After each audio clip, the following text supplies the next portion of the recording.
So the first thing we need to do, turn on the ignition, cycle through the messages. You can see it says oil change required. Okay. If we click left on the left steering controls, scroll it down till we get to settings, click OK.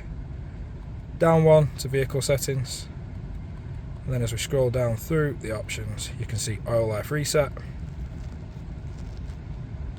And now if we just press and hold OK, oil life reset successful. There it is, now set to 100%. That's it, job done.